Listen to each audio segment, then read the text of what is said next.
Come here, let me talk to you about this courageous, resilient, beautiful, powerful, loving mother, friend, activist, all around badass black woman that is Fannie Lou Hamer. Shh, sit down.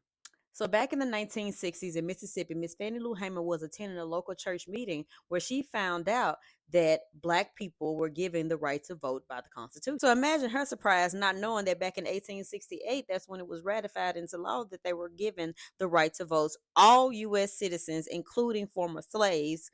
And now here it is in 1960s, and she's just finding this out. Oh, America. Of course, she was excited about it, so she wanted to tell everybody in Mississippi that looked like her and people that was poor and didn't have the knowledge what was going on. But back then, Mississippi, being one of the most racist places, that made it extremely hard for black people to even register to vote. They had poll taxes, they had literacy tests, they were in constant acts of violence and terrorizing them to keep them away from the voting booth. So on August 31st, 1962, she and 17 other black activists decided to take that drive from Ruraville, Mississippi, 26 miles to Indianola, Mississippi, to cast their vote. Now, out of the 18, when they got there, only 2 were allowed to do the literacy test.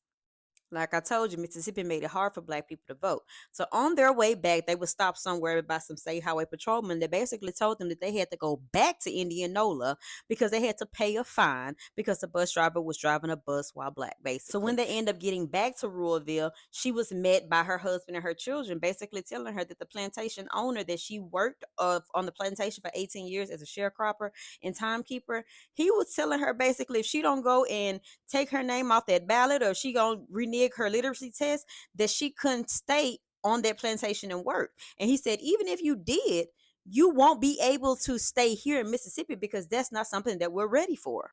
But Miss Fannie Lou Hamer was not deterred, baby. She was not about to let you stand in the way of her rights and the rights that other black people around her didn't even know about. It didn't take long for the violent acts to start to occur. In September, 2 young girls were shot. Her friends' homes were shot up. Like they were doing all of this because black people dared to be a citizen. But that still did not stop her. June 9, 1963, she and other activists was heading home to Mississippi from attending a voter registration workshop. They stopped at a restaurant, kind of like gas station to get some food as well as use the restroom. Four of the individuals got off the bus to go into the restaurant, and she said that she heard that there was commotion, found out that they were end up getting kicked out of the restaurant, and it was by the sheriff of the town. So when Fannie Lou Hamer went to get off to see what was going on, she said that she noticed what was happening, and then one of the officers basically was like, grab her. He got her, kicked her, put her in the car, and took her to jail. Fair warning, I'm going to be giving a description what took place next as far as when she got arrested. Fannie Lou Hamer said that when she was arrested, she was in a cell with a woman named Uvesta Simpson, and they were talking amongst themselves, just trying to figure out what's going on. And they heard not too far from where they were the grunts and screams of the people that were on the bus. Placed in the cell, I began to hear sounds of licks and screams. I could hear the sounds of licks and horrible screams. And I could hear somebody say, "Can you say yes, sir, nigga? Can you say yes, sir?" And they would say other horrible names. She would say, "Yes, I can say yes, sir." So, well, say it. She said, "I don't know you well enough." They beat her, I don't know how long. And after a while, she began to pray.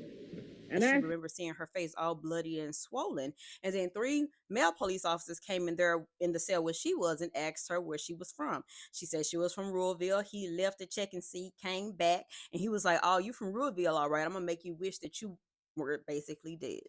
She said next she was told to lay face down on the bed.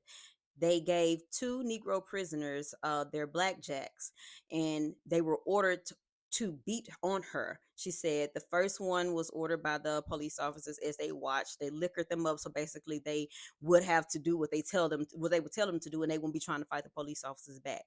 So the first Negro went to go and beat her until he was exhausted. She said they beat her so badly that her skin felt like metal. She said when he was exhausted, the sheriff decided to tell the second prisoner to basically start on her. And as he began, she said she started to move her feet so wildly that the police officer told the first Negro who had beat her to go and hold her feet so the second Negro can continue to beat her. As this was happening, she said she was just squirming and screaming, and she was just in so much pain that the white officer who was sitting back watching it, actually he was a sheriff, sitting back watching it, decides to take his billy club and bust her upside the head a couple of times and told her to keep it quiet. It was a extremely hateful situation that this was in, that she was in, and all of them was in.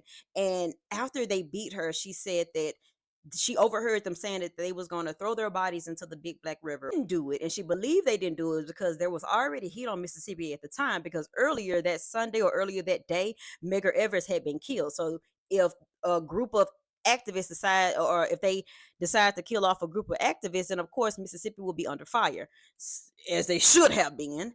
But she ended up leaving out of that situation, and this is where we get to the Freedom Summer, baby.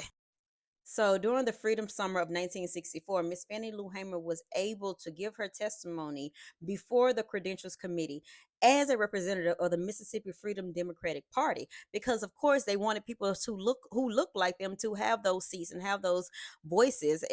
But as Miss Fannie Lou Hamer began to give her presentation, let me tell you what this Kalash bad body ass president decided to do. He interrupted her. Doing this impromptu broadcast, people were thinking, oh, he's going to announce his, something about the presidency, something important. This man got up there and basically was like, this is the 9th or the 3rd anniversary of the governor who got shot.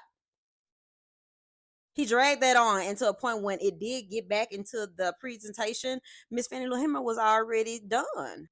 Oh, but let me tell you how it's always a ram in the bush, because word got around that they cut off Miss Fannie Lou Hamer, so the stations decided to broadcast her that night continuously, so that all across America they heard her story. They heard of how she was terrorized when she and other black activists went to go vote in Mississippi. She talked about the people who were shot, who were killed, who were lynched. She talked about how they beat her so bad in that prison. She left with kidney problems and a tumor in her head. She had problems. She told the truth about Mississippi, because before this, a lot of people didn't know of the conditions of Mississippi. They didn't know. Only people who knew of what was going on in Mississippi were people who were there. A lot of people were leaving out of Mississippi at the time too, and Miss Fannie Lou Hamer wanted to fight for what she knew and fight for her home and fight for her land. After the world saw this, they could not silence her. She spoke at almost every college that she could at that time. She spoke the truth about the harsh conditions of Mississippi, and it rocked the nation. She marched and spoke with Martin Luther King Jr., with Malcolm X, who actually named her America's #1 freedom fighting woman, baby. They didn't even like to follow behind her, because when she spoke with so much passion and so much truth and so much realness that you had no other choice but to be captured by her essence.